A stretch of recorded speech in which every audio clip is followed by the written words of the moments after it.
Hello, Ray. Good to see you again. You too, Richard. It's been a little while, but I always look forward to these. I'm really looking forward to this one, and I know our audience is too, because finally, after the repeated complaints on YouTube about not having anything to do with markets, we're going to dive into markets and look at this harmonics theory that we've been covering now in all of these episodes, which I think have been fantastic, and see how it applies to markets. Yes, absolutely. Looking forward to that. And I know this audience will be looking forward to that. So I know we got a lot to cover. So why don't we just jump in? Yeah, well, to mention, I got into this stuff because of markets in the first place, cycles. And that took me on a long journey. Well, actually, I did a little bit of stuff, as you know, other than markets, but markets was what really got me going. So I understand people doing that. To me, then it became more fascinating. It was the whole universe, but markets is always going to be a part of that. Yeah.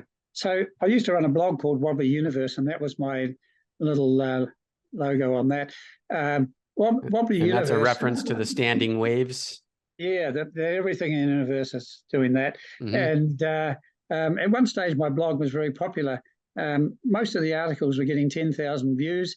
One of them got 100 and something thousand views. So, and then gradually I stopped doing it and it faded away. At one point, Wobbly Universe, if you looked up Wobbly Universe on Google, 9 of the top 10 things were mine. Okay, I tried to go, oops. I'm trying to go down it. Well, there we go. So this is a thing that we brought up a few times before. It's the common cycles from 586 million years down to about a week. Dewey's table is effectively in this fairly low section here. He had 17.75 years, and I've got 17.79, just a slight adjustment. And we've got the doublings to the left and halvings to the right, tripling going up and a third going down. I've extended it slightly, so I've got 23.72 and 7.908 that he didn't have in there. So, Ray, and these are derived from harmonics, right? Yeah. So this is theory right here. This isn't. Yeah, this is a sort of combination between theory and observation. Okay. But when I first put this up at one of the Cycles conference, one of the guys, Rick Ingram in England, came up to me afterwards and he said, we're going to be communicating with each other. And he said, like I had 7.908, I don't know if that was the exact figure I had. He said, I did a stock market analysis and I got that exactly the same 4-digit accuracy, and he had the same for a couple of other things. So we did a lot of communications over a period, but he gradually faded out of Cycles. Okay. But so these are based on, well, let's go to the next one because that makes it clearer. You know, I did the big calculation and I got the longest cycle of the universe. And from that, using strictly only theory, it gives you these charts, these following charts. It goes along for 4 lines, 2 are here and 2 on the next one. And we can see there, for example, 11.8622 years with a little red box around it. That is Jupiter's period around the sun. Jupiter's the biggest planet. And I've always considered that it's a third of my 35.58, Dewey's 35.5, my 35.6 originally. It's a third of that. And it links to lots of other ones that we know.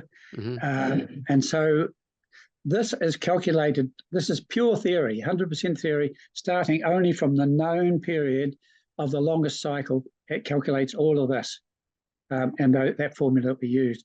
And then this part here, we'll see that it's got, for example, 0.3295 years down the bottom left there, a little red triangle, which is a 17-week cycle. And Dewey often gave it as 0.66 and 0.33 years, that one and this one. They're 2 of the stronger ones in this range. And note that there is a cycle very near to a year, but just under, about 361 days. So 51 weeks, if you like, 3 times the other one. Why are some red and some blue? That was according to where they showed up. So some of those were Dewey's table, some are other things. Some of those were astronomical, some were Dewey's table, some other things. And I haven't marked all the common ones, like 2.96 years at the top left and 1.977. Those were in Dewey's table as well. I haven't done all of them, which I should have done. But you can say that the taller they are on here, the more likely they are to be important. So right, and then so the lines are theory, and the triangles are observations. Yes, that's correct. Yeah, yeah. So you can see that in most cases they agree extremely well. Yeah. Amazing. Yeah. The sunspot cycles are teensy bit shorter than that one, so who knows why. So I recommend anyone who's really interested in all this stuff, if you're finding cycles and you find one very near to one of these, you can try using this period instead of the one you found, because this is possibly a more accurate version of the same thing. You can download from my website. I'll put it in the comments. When you load this one, I'll put in the comments the link. There's a table with all of this stuff in, and a lot more. It goes from the longest to the shorter cycles. Okay, great.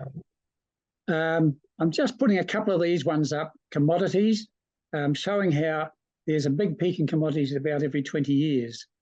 And then one particular commodity is copper, and I haven't particularly shown 20 years here. I've shown some of these common cycles, 178 years, 89, 59, 35.6, so on, 11.86. And I've done each one with a different color, and I've put little diamonds there to show the peaks and the troughs of peaks of those. So the important thing here is that that you can identify these things through long periods of time, that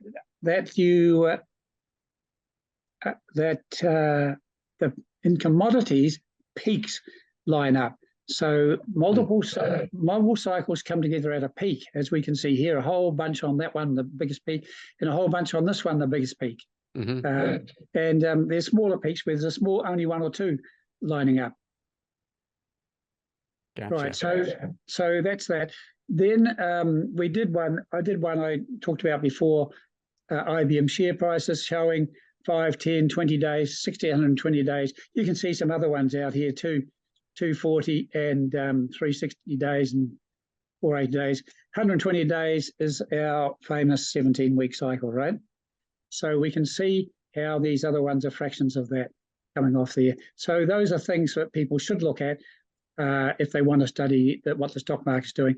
That's IBM share price. It could just have been the index. It's more or less doing the same thing. And that's one I did some years ago. A lot of this data I'm showing you is old. You can get it up to date yourself and do it. That's showing a 17-week cycle in the New Zealand stock market. And that's the one, the 17-week cycle is the one I'm going to concentrate on now. There's two cycles I want to do in detail. One is the 17-week cycle, and Dewey did a lot of stuff on that. And the other is the 40-month cycle, and he did a lot of stuff on that. And since then, successive people in the foundation have kept up the work on a 40-month cycle. This graph here is part of many pages in the big red book. It goes on and on and on. The graph for that page is showing every year from 1898 to 1959. And you can see that there's happening 3 cycles in each year. Now, the way that Dewey got to this is he first of all smoothed it and subtracted, like he always did, a moving average of the cycle period, 17 weeks, to get the trend. But what he found is it's too rough. You can't identify the individual cycles like that. So what he did is he combined the data at one date with the data 17 weeks before and 17 weeks after and averaged the 3 together. And when he did that, he then got this. And you can see the cycle fairly clearly throughout this. Now, it's not clear all the way, but most of the way you can see the individual cycles like this going through. And so 3 cycles a year is 17 weeks. He called it 0.33 years, and we'll come back to exactly what the period is in a little while. But in his table of multiples and fractions, it was 0.33 years, and there was also 0.66 years. So this one shows up in other things, not just the stock market. And then what I've done is I've gone through his data there, and I've taken the peaks of all the cycles, what week of the year it occurred in. Okay. And I made this. So what I've done here, going from 1898 to 1959 crosswards, and I've shown the week of each year that a peak occurred. And you can see, so there's 3 peaks in each year, so you've got 3 red lines running through them. You'll notice that about 30% of the way along, the thing was at the bottom, but I've moved that forward 52 weeks because it's really part of that cycle, that one there. Do you know what I mean? Makes sense? Yes. It's moved into the following year. Yep. So now we've got these 3, and we can see they're all doing pretty much the same thing. The phase of them, they're not exact. If it was exactly 17 weeks, these would be horizontal lines, right? But they're not. It's getting slightly earlier, slightly later over a few years. And then, so that's an interesting thing to look at. So what I did is I took those 3 and I combined them. I put them over the top of each other at the bottom there, and then I just took the average of them, and that's at the top. So what we're seeing here, those things we're seeing there, that is not a cycle. It is a cycle, but it's not the 17-week cycle. It's the phase of the 17-week cycle. It's getting earlier and later. Because there's 61 years there, so there are 180-something cycles in that whole period of the 17-week cycle, right? But the individual ones are getting earlier and later. And we can see 2 things happening here. The red line is showing you, I've put a series of pluses there, which are at regular intervals of about 5.9-something years. And you can see that that pretty much agrees with the times when the thing is coming later in the year, and then it's coming earlier in between. The blue line shows you that there's an even slower one. It's coming later, earlier, later, earlier, later.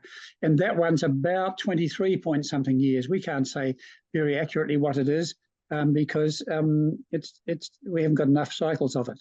Right. So let me just slow down and ask some more questions for the rest of the audience too.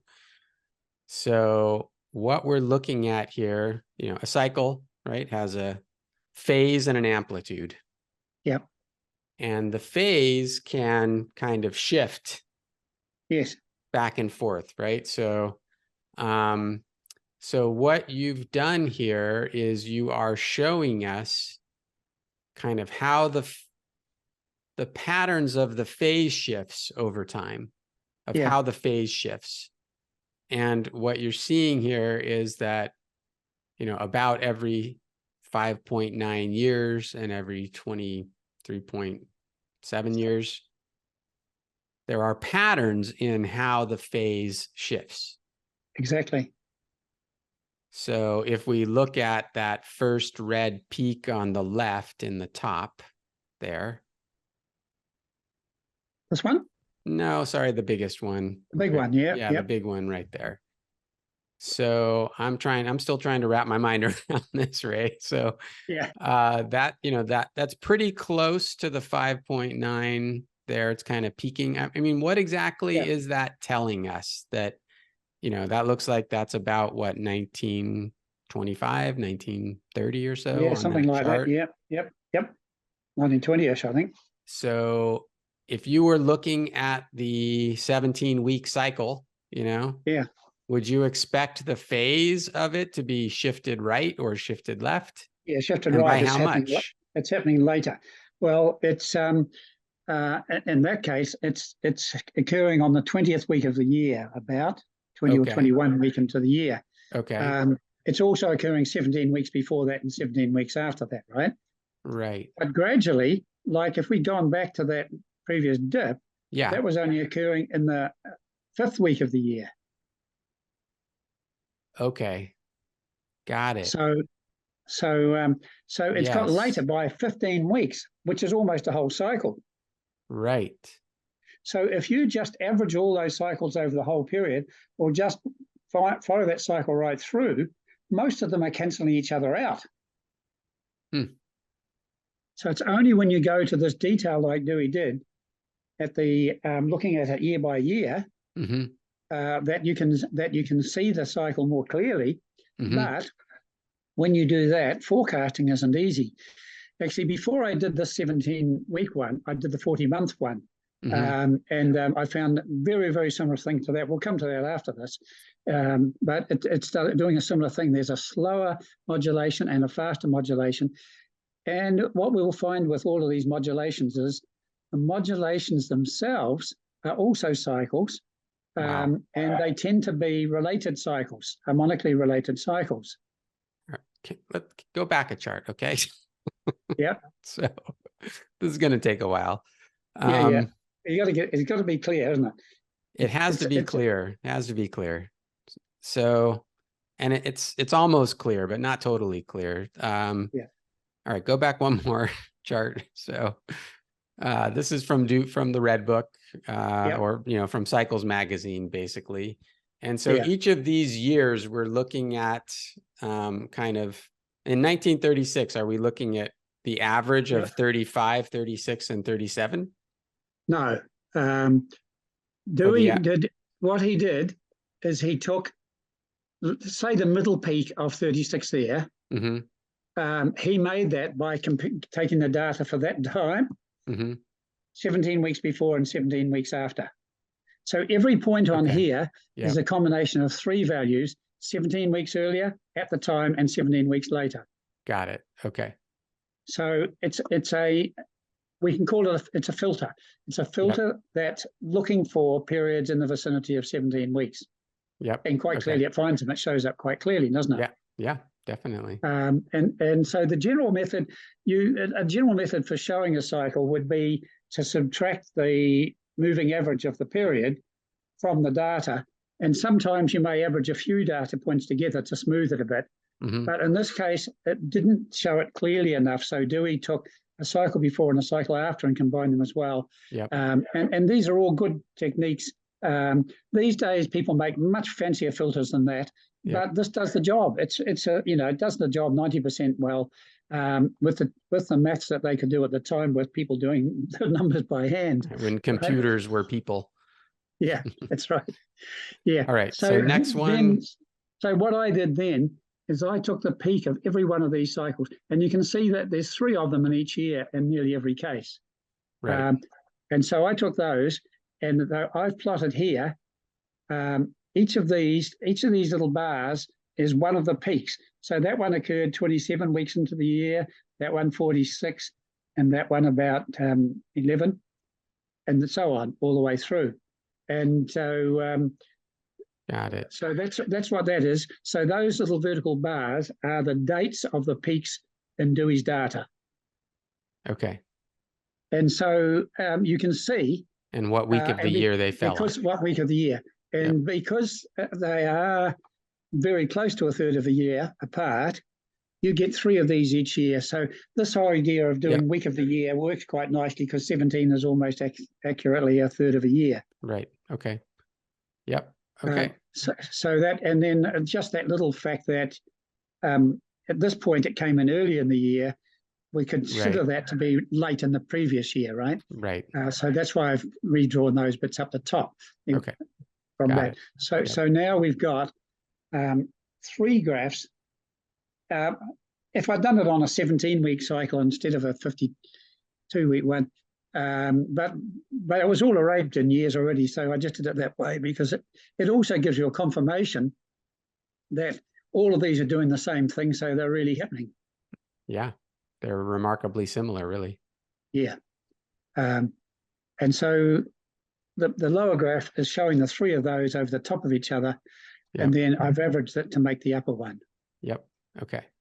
So that's telling us the phase of the cycle. So we can go to any year. If we go to 1959, we can come up there and we can say that looks to be about 11 weeks into the year we get a peak.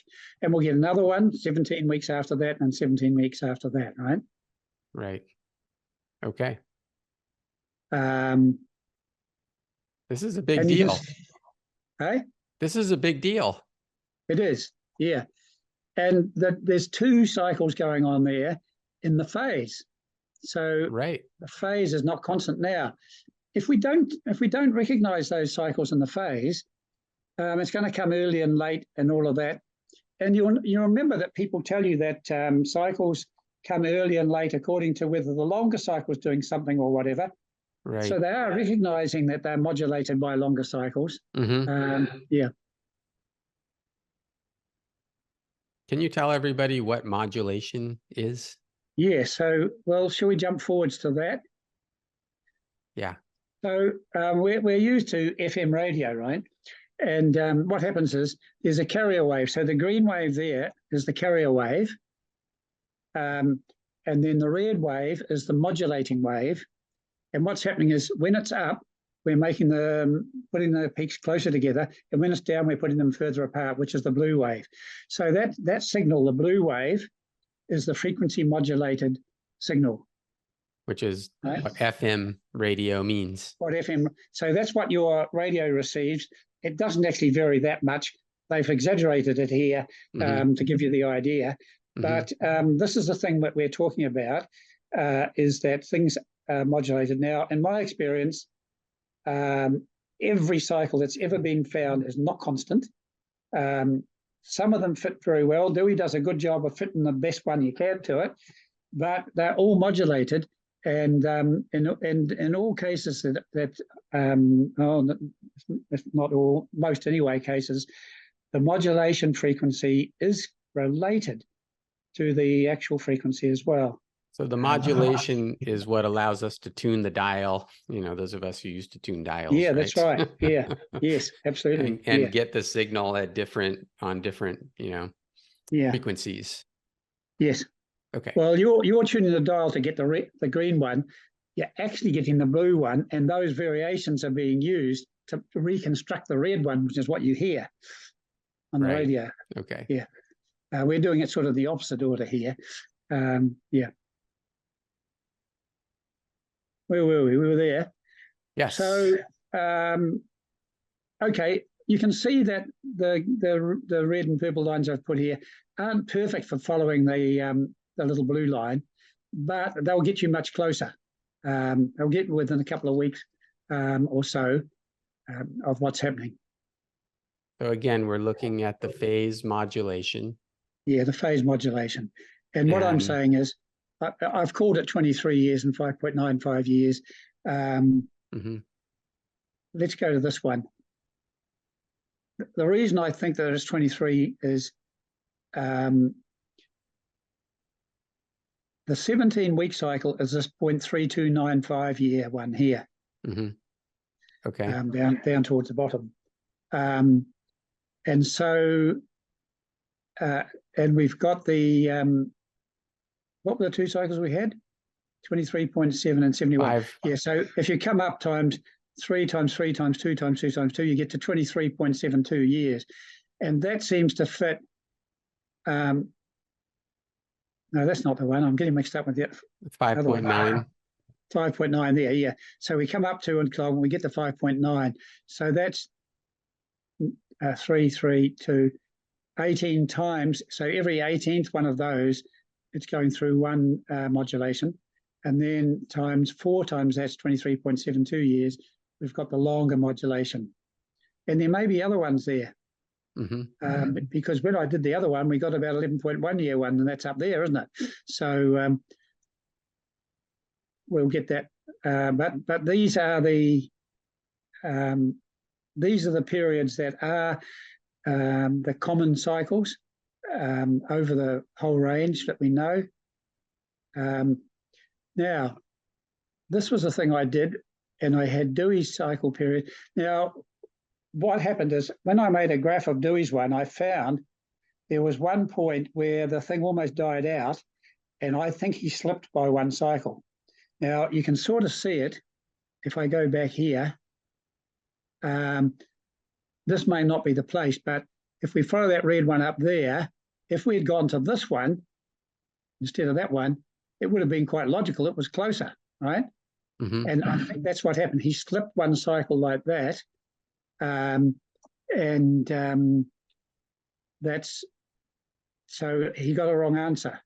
Now, he got 0.3309 years. So when I corrected for that, I got 0.3291. Now, I just want to mention that further on, I just discovered today that in this table of all that stuff in the big red book, he gets a period of 0.3290 years. So almost exactly the same as that one. At that stage, my best estimate was 0.3292. So we can say we've really honed good on stuff around that 0.329 years thing, plus or minus a tiny bit. And according to whether we use Dewey's harmonics or mine, you get figures slightly more and slightly less than that. But let's call it 0.329 years.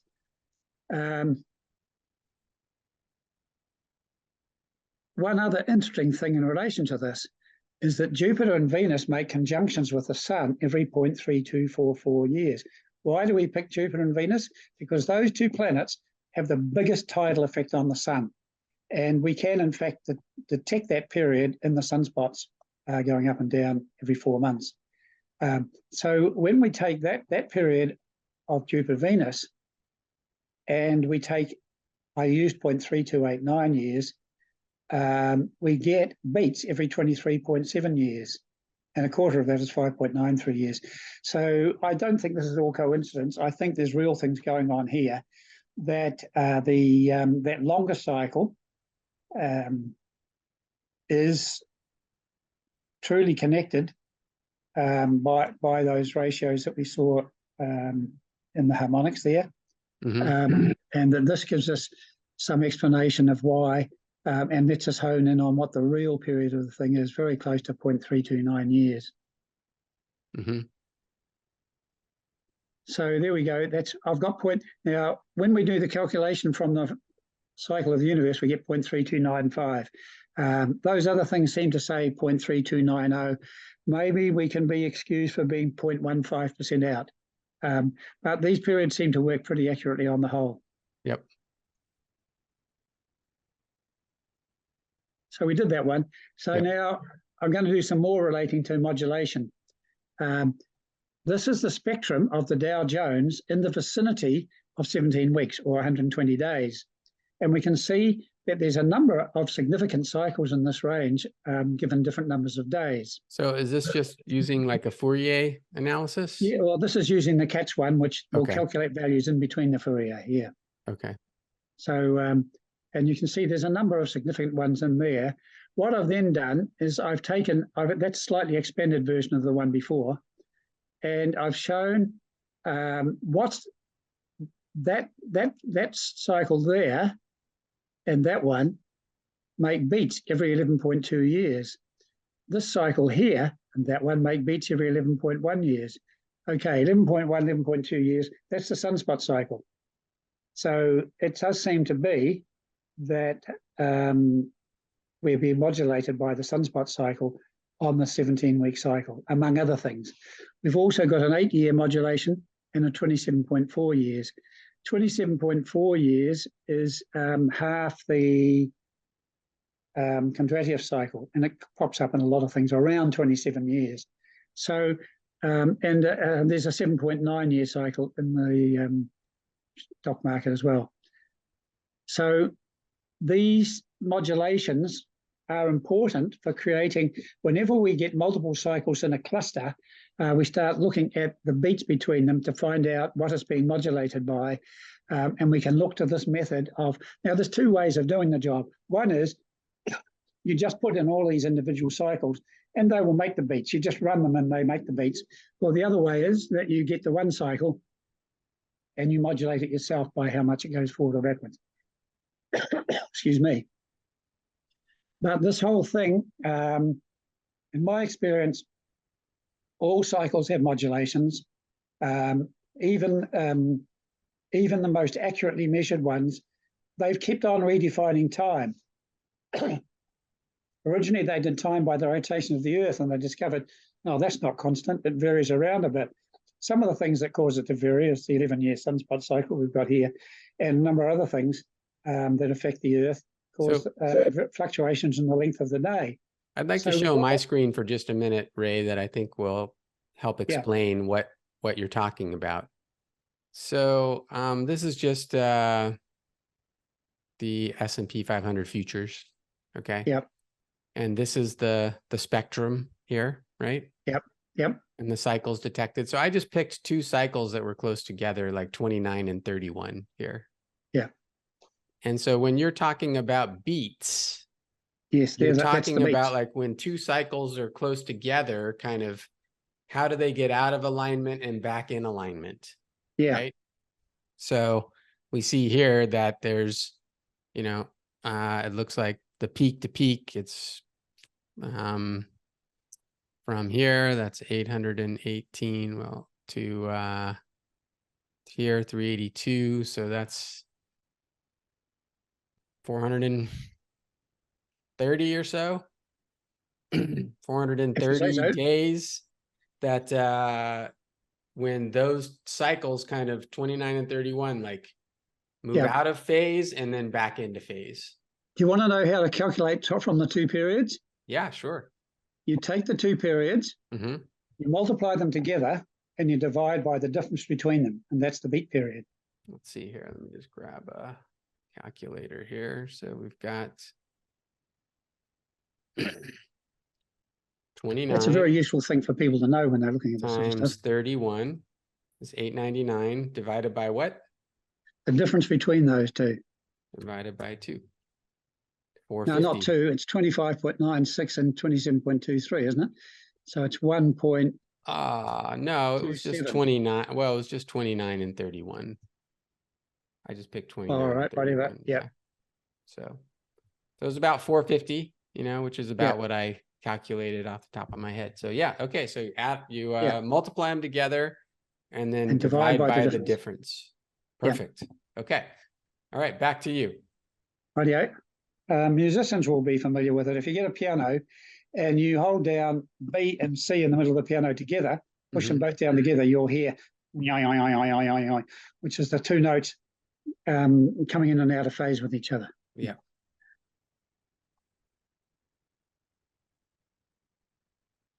Now, this one here, this is I'm making some very complicated ones here, but the more complicated you get, the more interesting things you find out. So this one, I did what Dewey did, but instead of combining 3 cycles, I combined 5. So I took the values and I averaged them with 17 weeks before, 34 weeks before, 17 weeks after, 34 weeks after. And I put that at the middle point. So now we've got the average of 5 period values. Yep. And then what I've done is I've got a series like that. Then what I've done is I do what I call autocorrelation. Now, an autocorrelation is you take the data, I'm going to do this with my fingers, and you slowly move it along. And as you move it along, at each different point, you calculate the correlation between the two.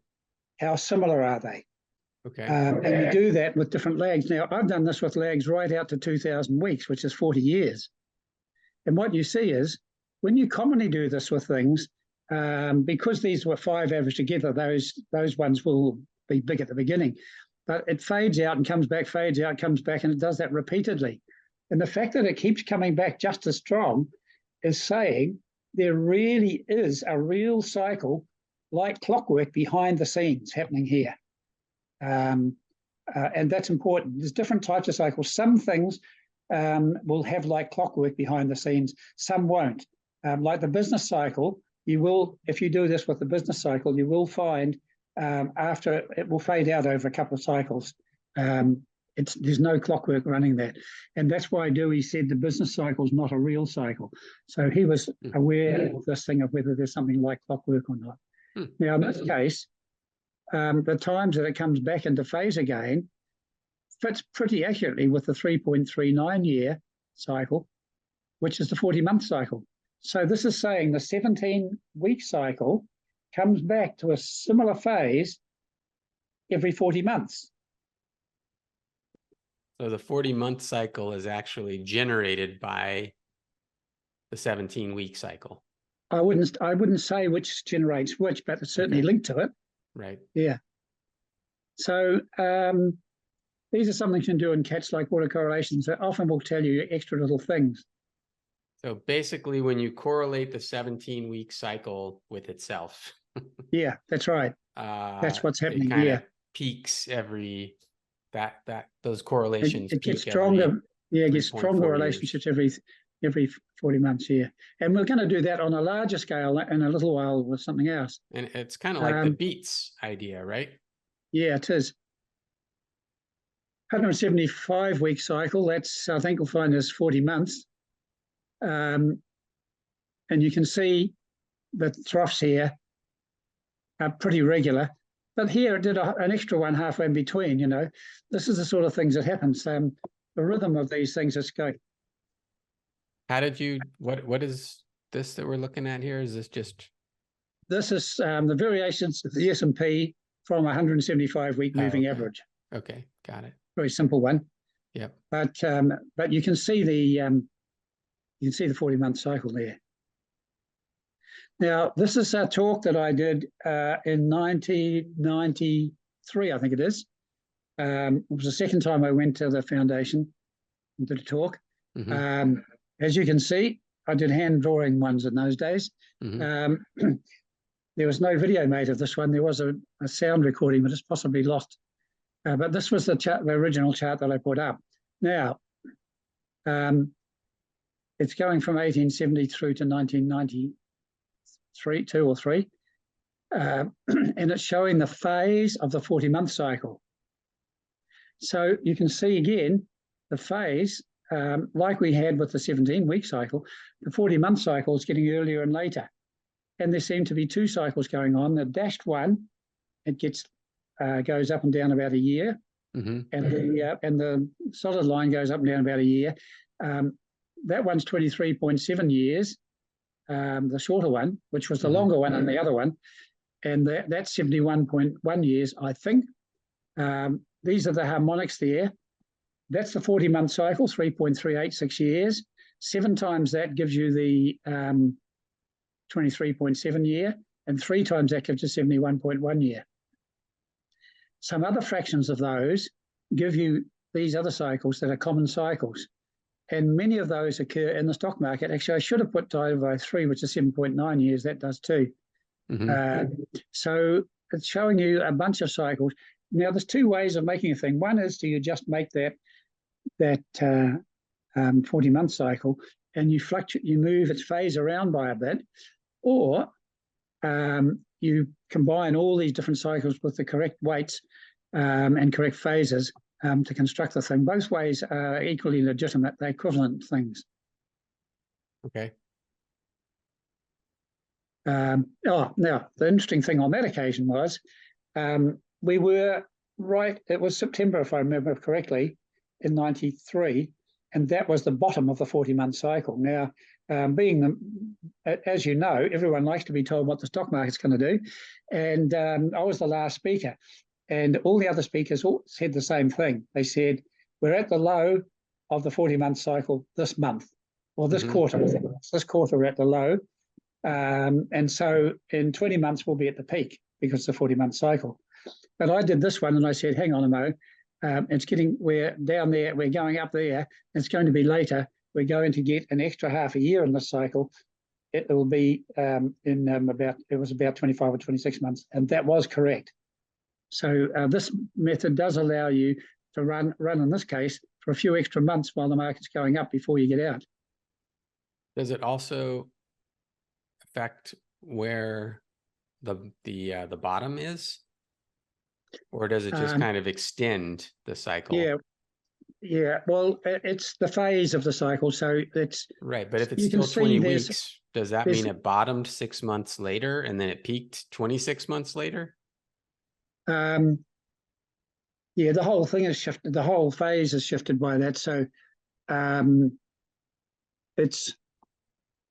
Yeah. You can see it happens quite quickly when you go up from the troughs here. Mm-hmm. It moves up quite quickly. What's the vertical axis on that? 0, 1, 2, and 3? Yeah, this is years. Years. So okay. Each of those ones, when you move up the first time, it moves up by about at least a half a year. Maybe that one there's about a whole year, by half, 3/4 year. So the phase changes by that much. Mm-hmm. Yeah, so in this, what I'm saying to people is you want to study the stock market. Yes, you've got to work out the cycles. Yes. When you work out the cycles, look over a long period of time. A lot of people use a short period. Now, I know Lars likes to use a short period, and the advantage of using a short period is you'll get, like here, you'll get the things and you're just going one cycle ahead, so it will work quite well. But at times it won't work so well. But you're using the period that's prevailing at that time. But if you want to look at a longer period, you can look at these modulations and you can work that out. I suspect there are cycles in the modulations. Yeah, I think Gan probably understood this a bit as well. I mean, wow, that's a big deal. Yeah. That was my earlier value of those things. Actually forecast what the phase shifts should be. Yeah. Yes. That changes everything. It does. It's a very important thing. It's more work to get to it. And we probably need some more fancy programs to do it, but we're talking about that. Yeah. That was part of the charts I showed at that time, which is the one that I've shown again. This was early days. I've improved it since then. Mm-hmm. So this is kind of like that table, basically. That table, yeah. Now, in that table, a lot of those periods that we've dealt with, the 17-week and so on, and these other ones are all fractions of this 35.59-year period. Let's deal with that first and come back to the other one. This one, I've used 35.56 years here. And what I've done is I do what I call a wrap. I take all the data, and every 35.56 years, I wrap it back to the beginning again and around again and around again. And then I take the average of each of those cycles. So that red one, which is the original here? The black is the original? The black is the original. I've taken the trend out of it, right? So it's a trend removed on a log scale. And the red one is showing, and you can see the red one repeats itself. And you can see it fits moderately well to the black one. Not perfectly by any means, pretty well, but it's certainly giving you the right idea about where it's going most of the time. Yep. Now, you'll also notice that the 1930 peak, 1929 peak, and the 2001, the shape of the thing, that it did this double top there and a second top there as well. It didn't do that so much in the 1960-70 period. So why is that? Let's go back to this one and have a look. Because the 40-month cycle is not a fraction of the 35.5-year period. We need to go to the 71-year to get to that, because that's times 7 times 3 to get to that. So a 71-year period will bring all of those cycles back into the same phase. So this one is one I did in 2010. The red one is the NASDAQ, and the dates at the bottom are correct for that. The black one is the Dow Jones moved forward 71 years. So that's the 1929 crash there, right? And you can see how very similar the NASDAQ was in 2000 to what the Dow was in 29. And that the 2008 drop here was also similar to the one there. Wow. Now, it's not the same all the way through. It's the same at the start, but these wiggles are a bit different. So it's not a perfect method, but when something big's happening, a lot of cycles have to come together. So this looking at a multiple of many cycles, look at these longer periods, and that's why I believe that that 71 period is the correct one to use for those modulations, is that big things do happen after that interval of time. So you asked me if I was going to make any predictions. I'm really trying to tell people how to use this in the stock market, but I will make one prediction, which you've told me is probably not what everyone else is saying. This next peak that we're at, well, where are we at the moment? In the 71-year cycle, we're here. So we're at 2023, so minus 71 is 1952. Yeah, so we're here. So that's the black. That's the black there. Right, so what's that saying is we're going to have a little bit of choppy and a bit of a down, but the red one is our forecast, and it's saying, well, actually, it's not. No, It's possibly do more like the black one's the forecast, right? It possibly is, isn't it? Well, let's say it's between these two, somewhere between in 2025 through till about 67 plus 71, 38. We're going to have more than 10 years of a big bull market with a few chops in it, right? Wow. Okay. Yep.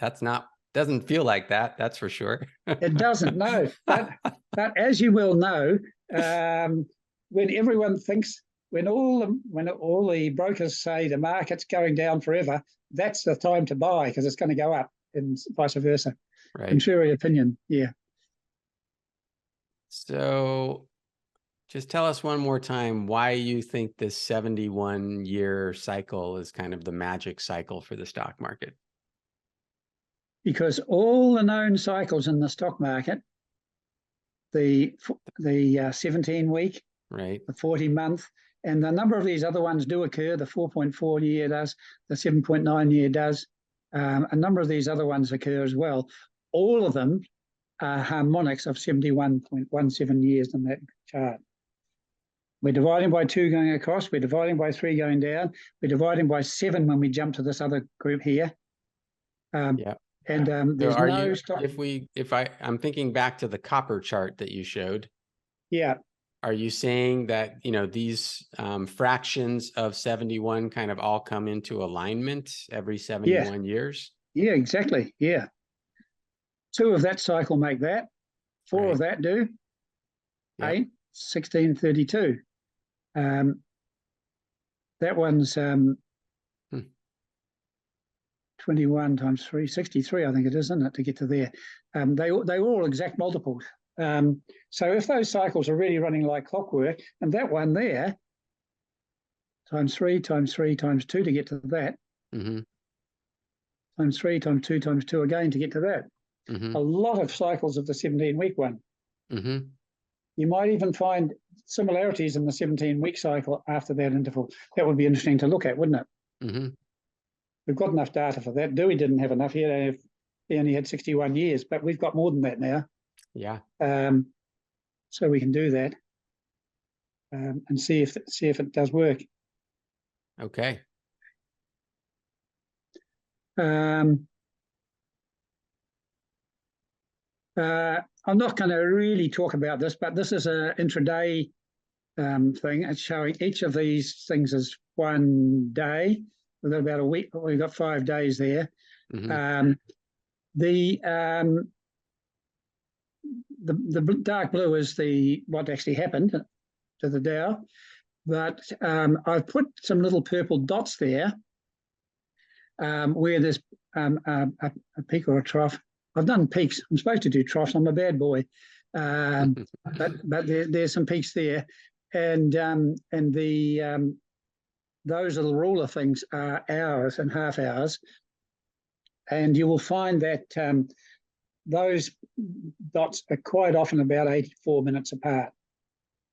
What I call the 80-minute cycle.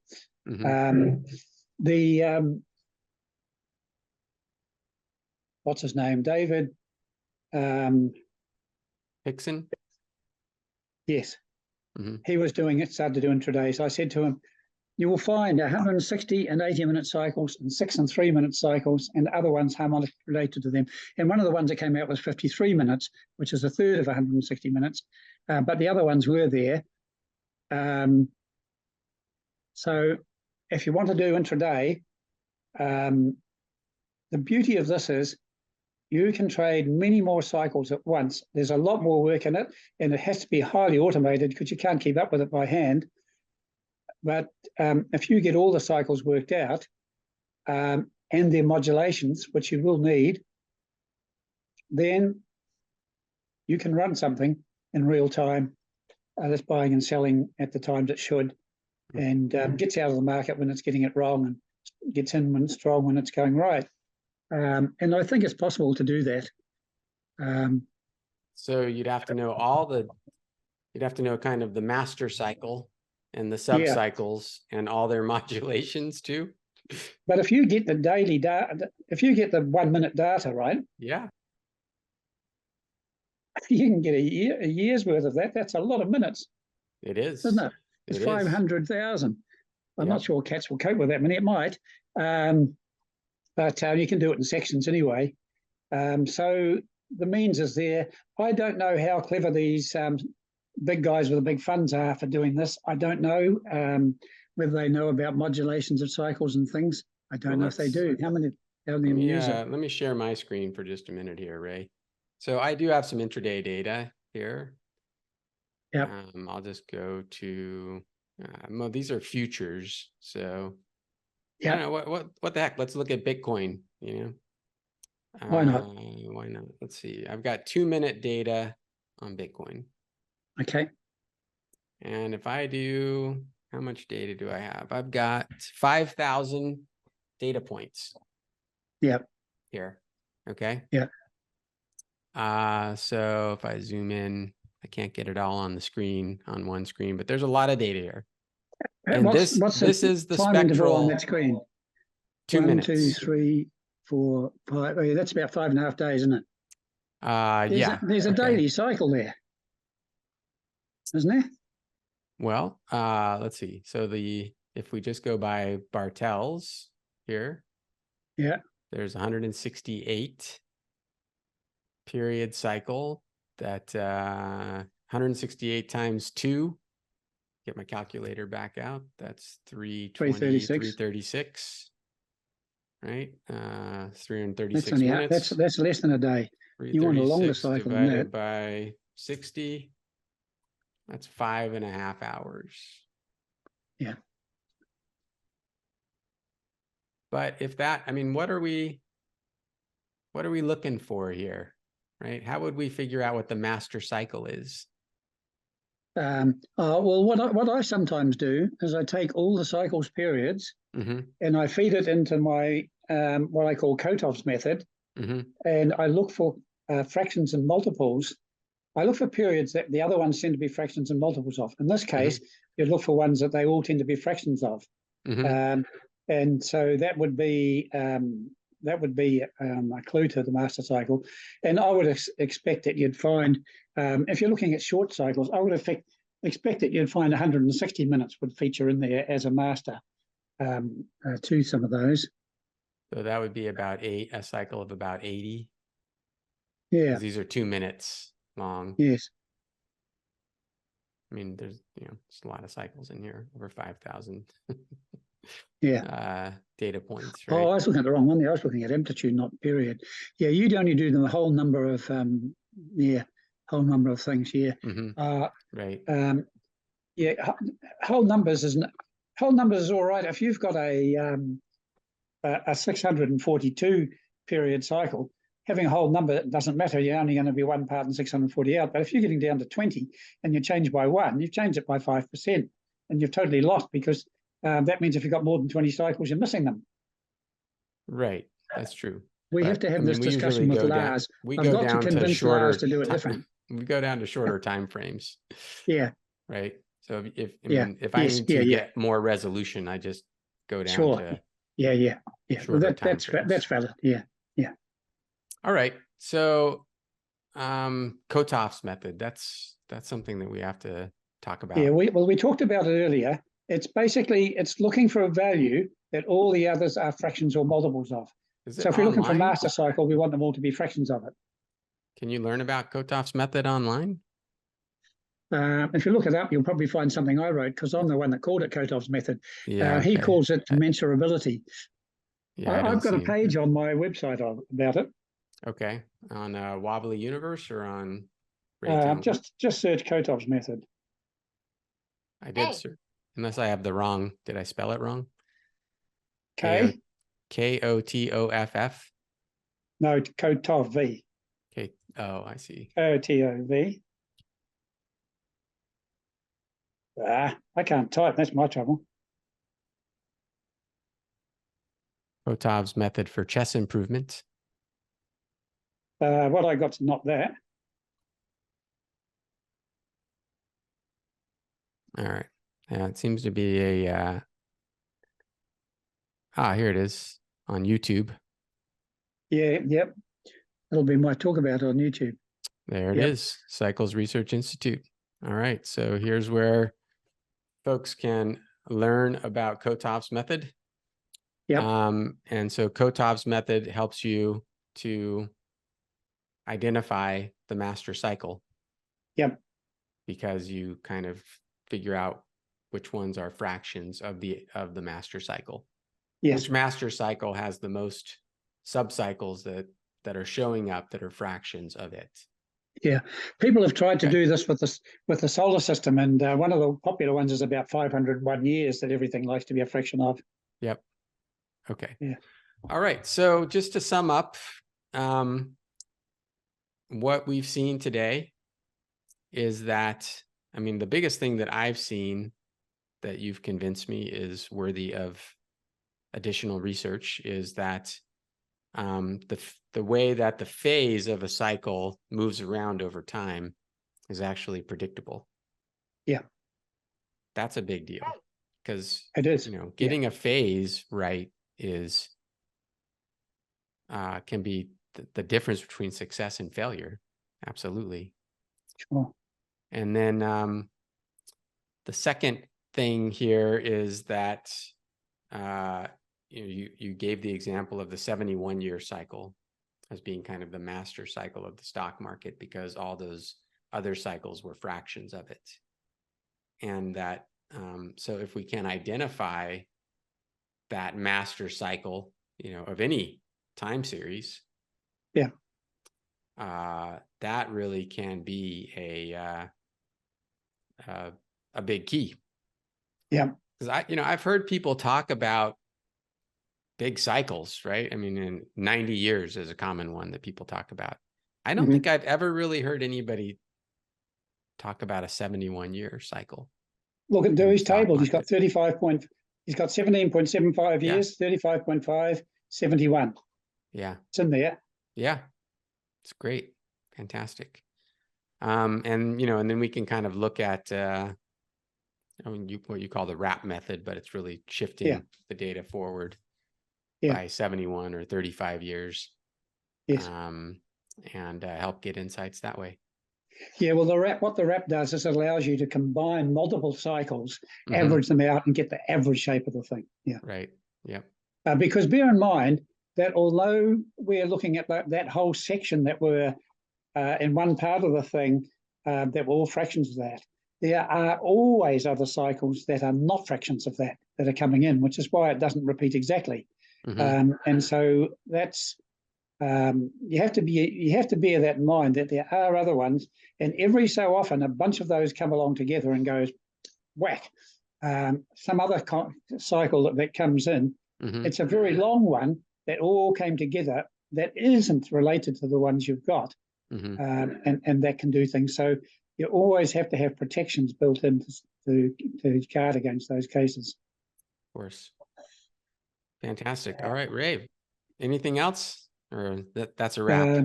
No. If I can solve the problems with cats, maybe we can do another talk about cats sometimes. Yes. And we'll look at. Yeah, I mean, I'd like to get you and Lars and I together just talk about cats. Yeah, I think we should have that as a discussion first. Sure. Yeah. Great. Yeah.